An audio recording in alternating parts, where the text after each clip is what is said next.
Welcome to the Boomer's Guide to a Vibrant Life with Vickie Washburn.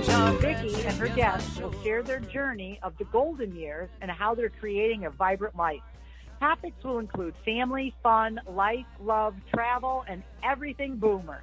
You too can have the best of your vibrant life now. We are broadcasting from Global Voice Radio every week, and now here's your host, Vickie Washburn.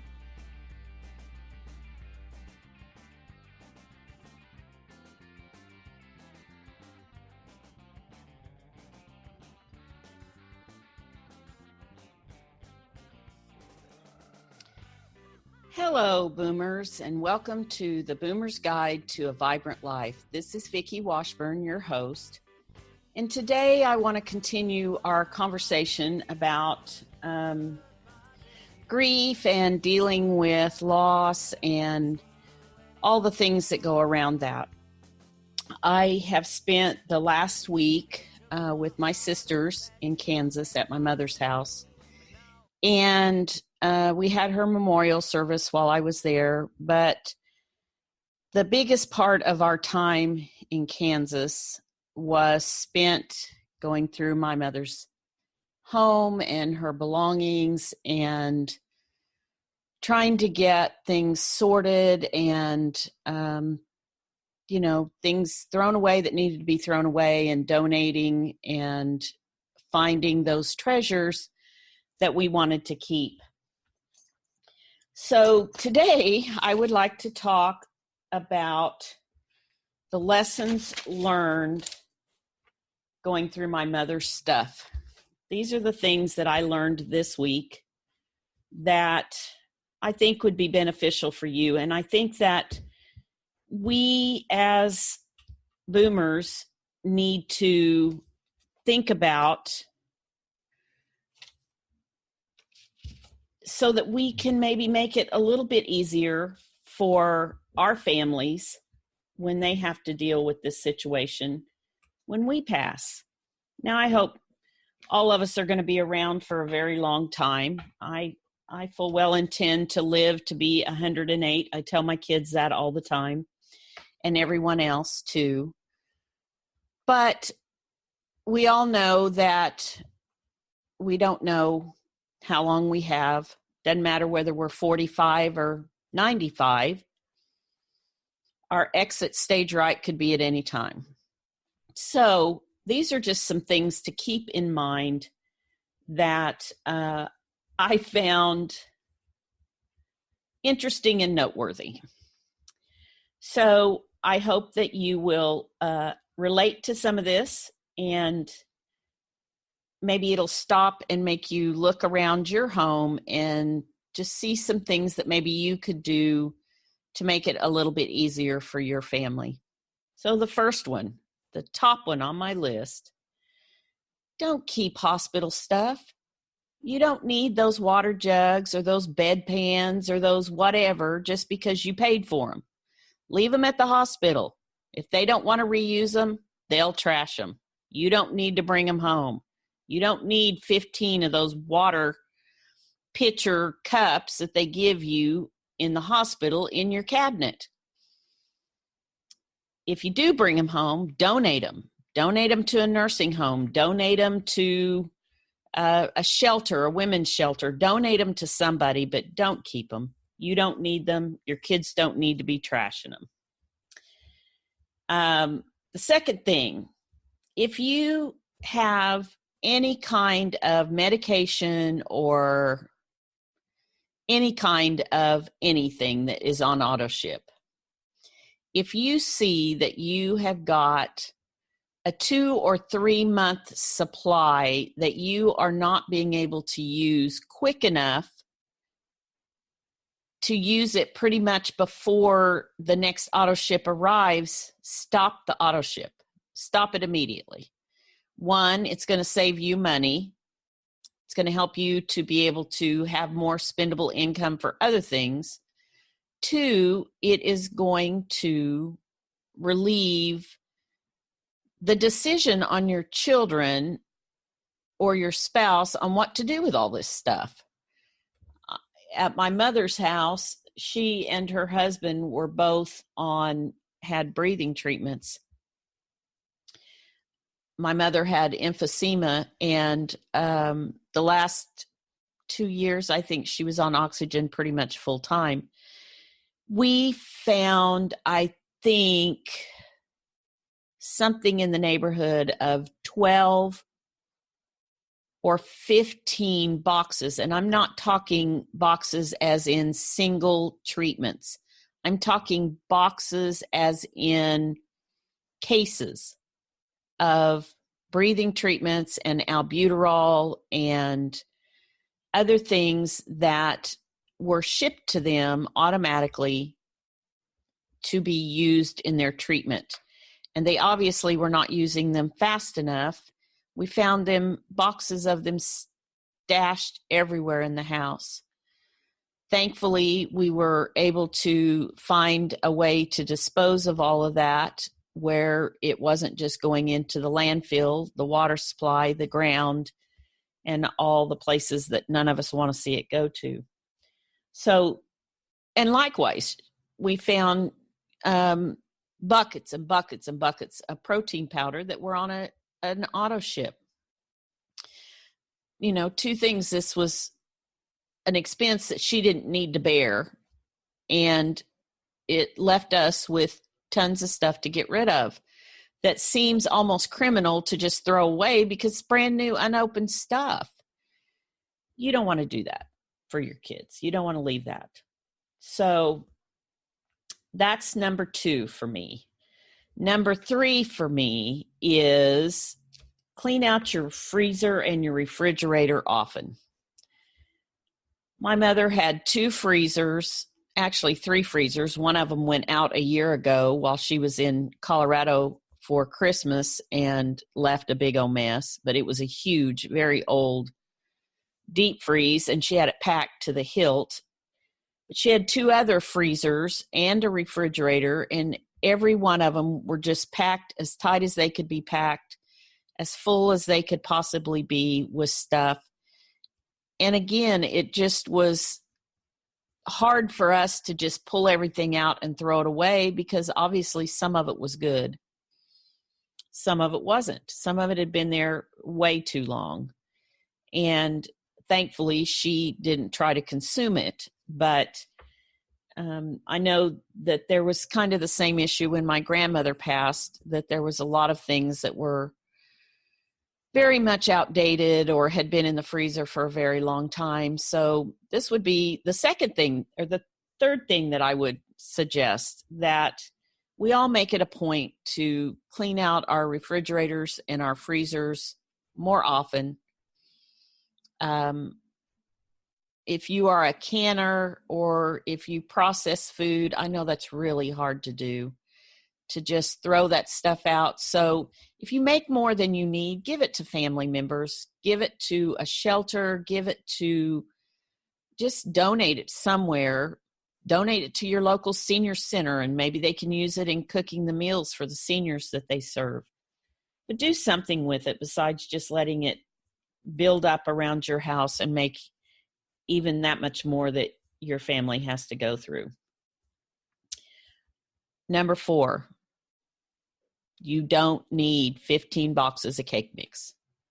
You don't need, just because it's on sale doesn't mean you have to buy it. If you already have got cases and cases or boxes and boxes of macaroni or cake mix or frosting or who knows what, you don't need any more. It doesn't matter if it's on sale. Don't buy it. You'll be fine. Even if the price goes up in a week, you'll be fine. Don't buy it. Number 5, mark stuff that's important. So if you have an estate plan, mark a folder clearly that says estate plan. Many of you, I'm sure, have an attorney on retainer or an accountant that has all of your estate information, and that's great. but you need to have a file that is easy for your family to find, that states who that person is, has a copy of those documents, and makes it easy for them to be able to figure out what it is they need to do going forward. If you can, make a list of all of your bills and who you pay them to, with account numbers. If at all possible, put one of your children or someone that you trust on those accounts. Give them authority on your behalf to transact business. One of the biggest issues that we've had is getting information on certain of my mother's accounts where there were balances. And so we have account numbers, thankfully, but unfortunately, many of the companies would not have a conversation with us, even though she was deceased, because they needed death certificates and affidavits and this and that and the other, which could have been alleviated if one of my sisters or I had been named on the account as having authority to get information, conduct transactions, whatever needed to be done to keep that account current and to obtain information about that account. So that would be number 5. Mark stuff that's important, like your estate stuff, and include a list of any bills with account numbers, that kind of thing, in that file, and make it easy to find. Put it someplace you know your family will look.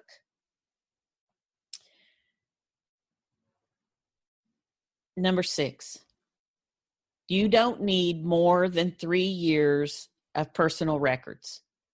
You don't need to keep copies of your electric bills for the last 15 years.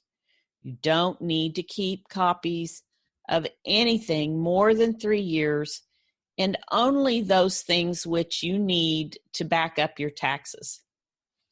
If you have a dispute going on with someone over a bill or over a transaction, then keep the information until the dispute is settled.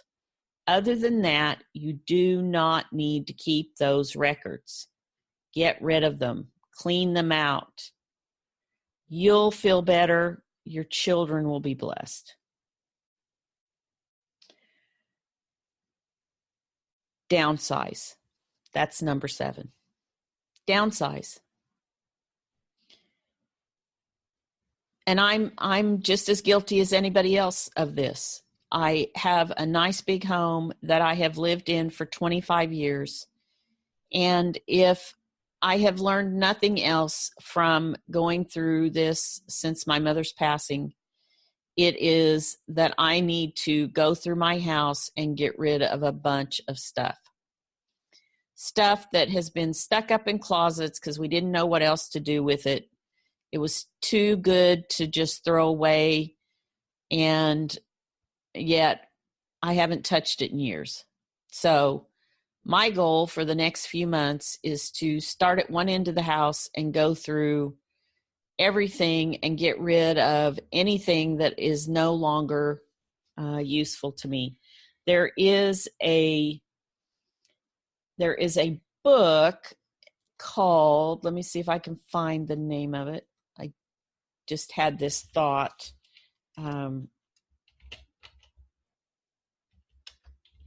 That talks about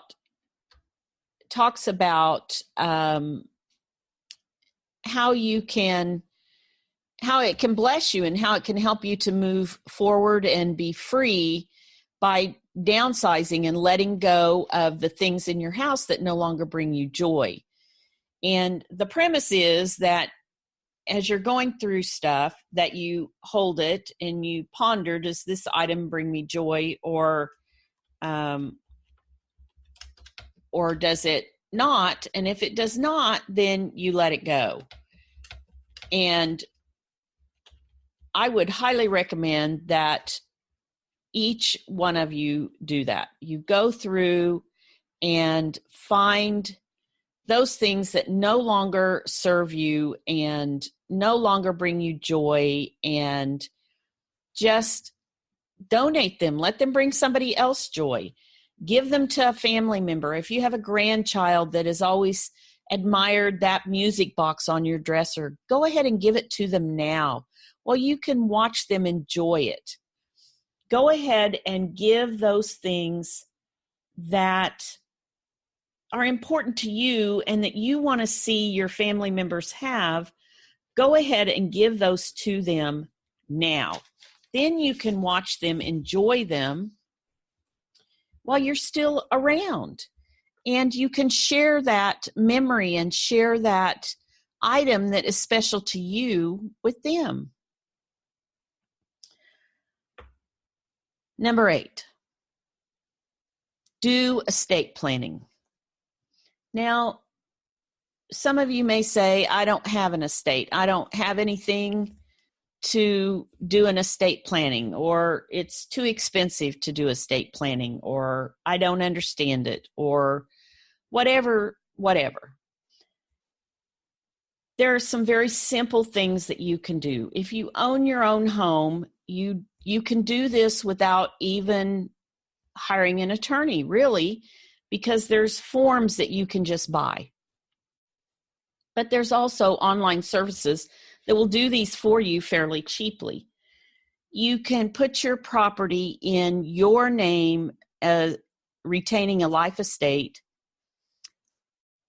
and give your children ownership as remaindermen. Now, what that does is that upon your death, your children file a piece of paper that's termination of life estate, and the property transfers directly to whoever is left as the remainderman without having to go through a probate process. So if this is your only asset and you want to save the expense of probate and the time and expense in a probate proceeding, this is a simple thing you can do. You can also put your children on the deed as joint tenants with rights of survivorship. Again, it's a simple form. When you pass, they file a document terminating your part of the joint tenancy. And again, it does not have to go through the probate process in order for that to happen. Another option is transfer on death deeds. Again, it's a simple form that simply says the party who did the transfer on death deed has passed, and therefore the transfer has been made. Another option is to set up your property in a trust and name a trustee, and there's a lot of other options, and these are things that you need to try to educate yourself on and to explore and figure out which one is the best for your circumstance. If you have a large estate, then I'm sure you have an estate planner and a financial advisor, and if you don't, then you need to get one. Even if you're young, even if you're in your 40s or your 50s, which is young by most of our accounts, you need to be looking at these things. Again, we don't know whether we have a day or we have 100 years. So these are things that you should do. Number 9, set up co-signers and executors. Again, with my mother's situation, it would have been nice if she'd had us on some of the accounts. Thankfully, we had gotten her to transfer her home by deed to us girls about 2 years ago. And keep in mind another thing, in a lot of states, if you own a home and you don't have a large estate, maybe your home is your only major asset, and you have to go into a nursing home, Social Security will not pay 100% of any nursing home. So if you cannot self-pay, or if you do not have a policy that covers the additional cost, and you have to go on state assistance to pay for that nursing home, they will take your home. So in order to prevent that, if you put that home into a trust or into your children's names or one of the other things that are possible, that just protects that asset in the case of having to go into a nursing home and have public assistance. So this is something that everyone should think about. And again, that's, having co-signers, and also to set up executors of your estate if there will be a probate process. Go ahead and get that done. Get your will done, get all of that set up, and put that with those papers that are important so your family can find them.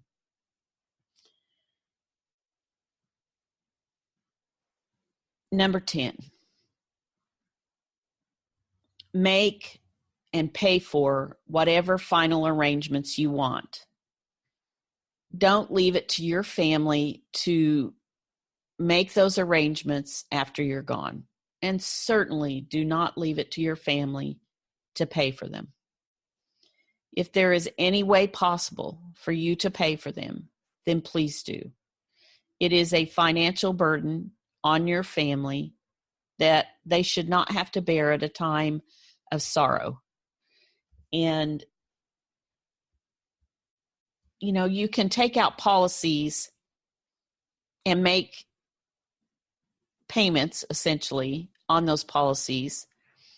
It's basically a life insurance policy that is just enough to cover your burial costs. They're not very expensive. They accrue interest, and it just makes it a lot better for your family. And you can even go down and make arrangements in advance, what kind of service you want, what kind of burial you want, whether that's cremation or not cremation. Anything you can do to make it easier on your family at your passing, they will just be so incredibly grateful to you for doing that. The process with my mother was so incredibly easy, even though her passing was rather traumatic and sudden. Thankfully, we had talked with her about making arrangements in advance, and she had done that. And so it was a very simple process. It took us about 30 minutes of just sitting down and having a discussion with the people at the funeral home, and it was done. And so that was just a huge, huge blessing. And it's something that you could do for your family as well. So that was make and pay for whatever arrangements you want. Number 11, write your life story. Sit down and write. Write about those things in your life from the time you were a child all the way up through now. Some of the most precious treasures that we found in going through my mother's home was some handwritten journals by my grandmother and my mother, and some notes made by my grandmother and my mother of things from their childhood and their early adulthood, things that have been long forgotten by them and those around them, but things we never knew that were pretty impressive, pretty remarkable. My grandmother had written several pages on why she became, or what her early life as an early adult, from right after graduation, right before graduation from high school, all the way through the birth of my mother and her little brother. My aunt, my mother, then her little brother. and moving from place to place and being a businesswoman. My grandmother wrote about being a businesswoman.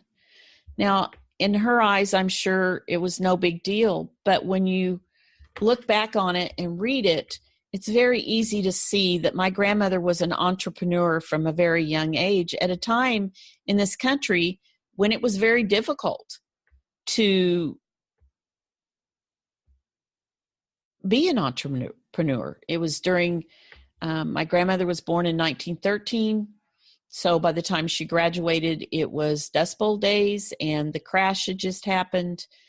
And so the country was kind of in turmoil. And yet here this young woman was who had pretty much been raised on a farm in western Kansas.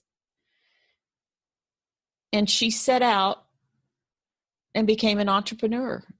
And she went to beauty school. Then she traveled around and kind of had a mobile beauty shop. It was pretty amazing, the things that she did. And as they moved from city to city to help with family that had issues, my grandfather's father passed away, leaving his mother with young children. And so they moved to be close to her so that my grandfather could help. And some of the other boys did as well, the older boys, so they could help her. And just the adjustments that my grandmother made to continue to be that entrepreneur and the things that my grandfather did to help support her to do that. It was amazing. And even though you may think that your story is nothing, maybe you don't think you've done anything in your life, there will be a time when the people in your life will find your words to be precious, to be inspirational, to be teaching. So take the time to bless them with your story. Let them know about the trials and the tribulations. Let them know what it was like to live in the 50s when you could ride your bike everywhere. Let them know what it was like to not have cell phones and computers and all the things that kids are distracted with today.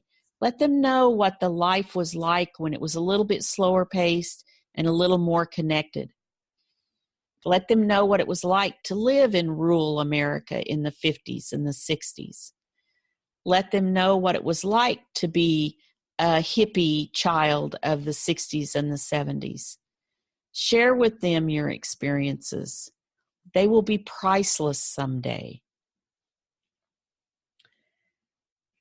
Number 12, pass on genealogy.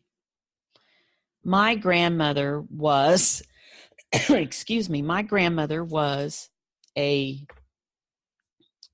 genealogy queen. She was on the hunt, and that was long before Ancestry or any of the other services that we have now.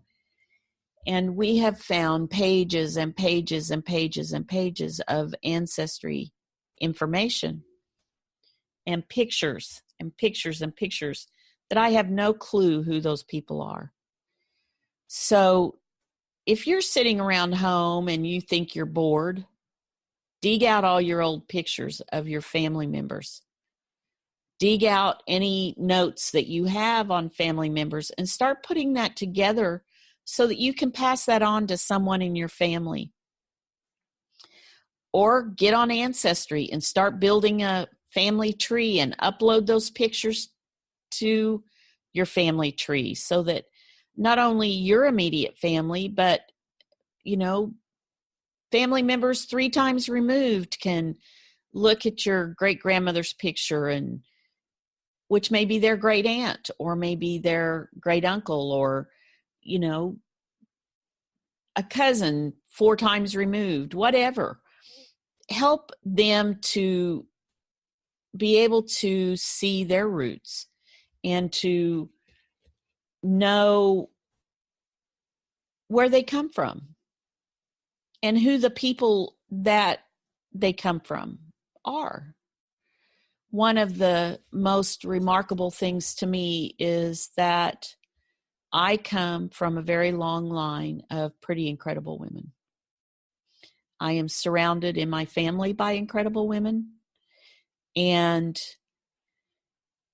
you know, even though my mother had a lot of personal issues, one of the things that I can say that always I was very proud of and always very impressed by in her was that in the 60s and the 70s, after my parents divorced, my mother was a single mother. She was one of the few, if not the only, divorcee in our small town.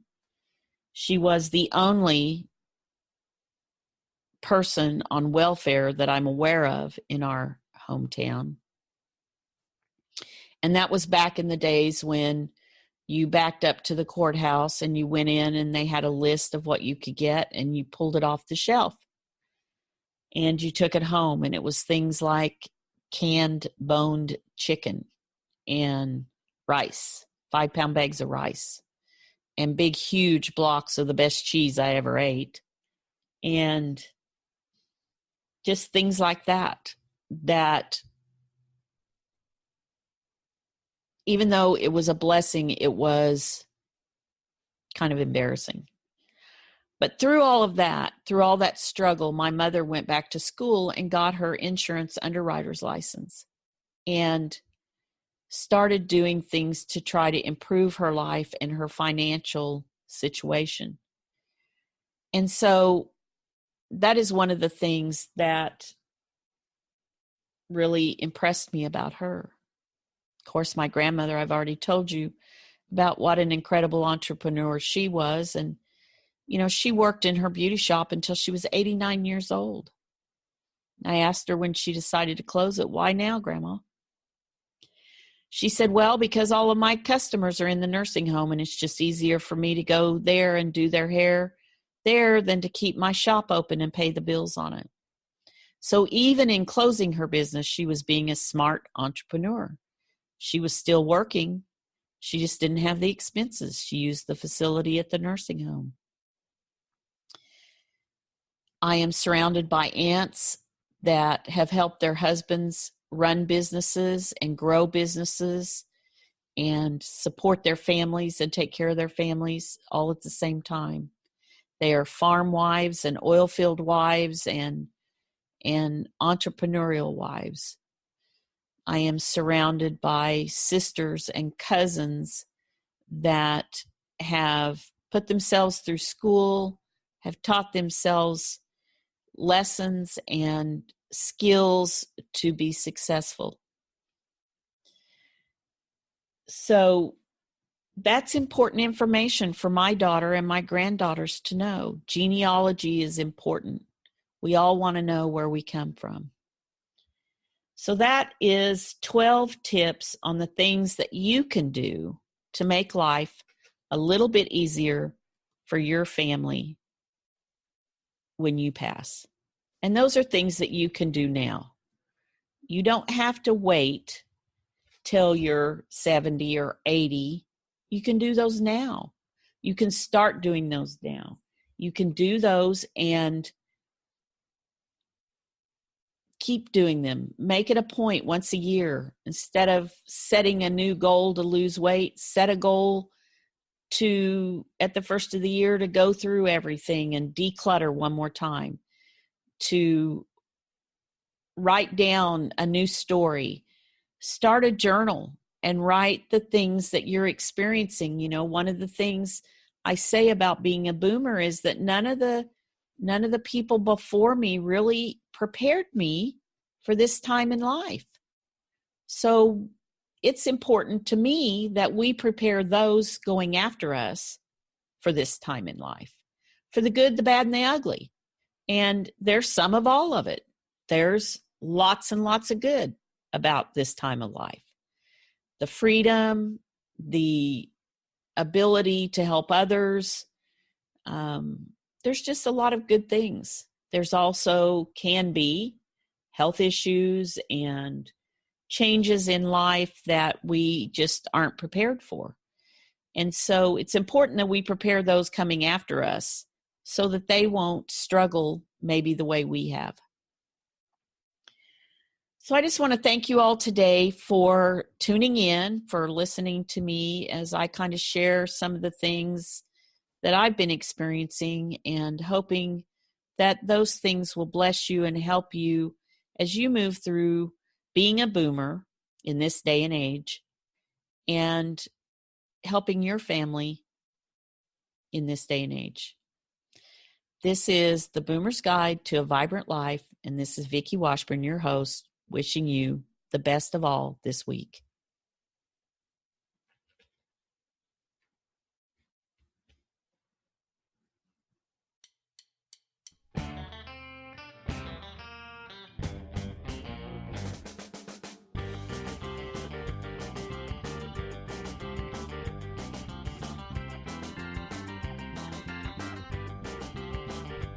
Host of The Boomer's Guide to a Vibrant Life.